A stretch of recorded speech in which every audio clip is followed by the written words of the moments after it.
Let's talk about video doorbells. Well, now for the first time, neighbors are helping neighbors, joining forces with police. It all started something like this. Who's there? It's Jamie. Here to pitch? Who? It's Jamie. Come in. This is Jamie Siminoff.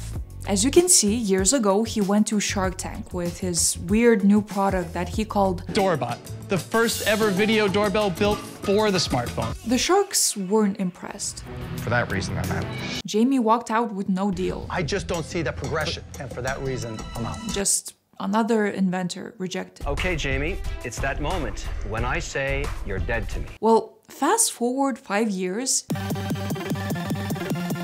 and big news comes out. Amazon is buying Doorbot for $1 billion.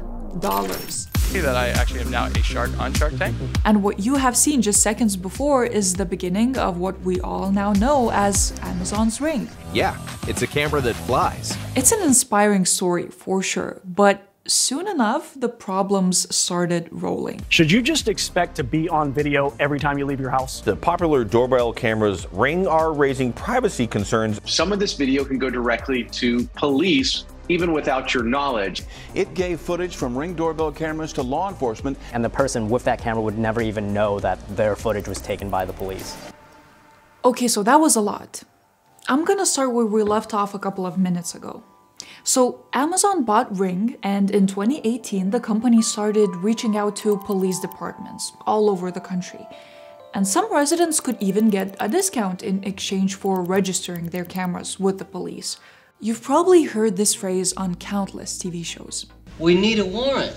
Detective, we need a warrant to do that. A guy's garbage can is his private property, and we need a warrant. The policeman usually has to get a permit if he wants to violate an individual's rights. Well, when it comes to footage of video doorbells, they don't need it. Ring has been granted multiple requests by the police for footage of a large group of people under suspicion of non-specific, essentially vague crimes.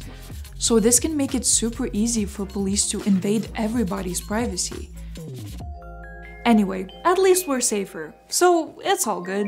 Yeah, no. Turns out these partnerships aren't reducing crime at all. One commander has noted that the little decrease that they might see has no causation from Ring. After studies, Ring has removed any claims about crime reduction, and as any other piece of tech, it can be hacked. The Washington Post has reported a case where a hacker accessed a Ring camera in a children's room. I'm Santa Claus. Don't you want to be my best friend? And just last year, researchers found several bugs which would have allowed attackers to obtain all the information stored in the device. Good thing that Ring managed to fix it before any tragedy occurred. And the hackers aren't the only ones invading your privacy. Ring keeps records of every motion detected and the exact time. They're logged down to the millisecond. Really, these days, it definitely feels like my smart home knows more about me than me.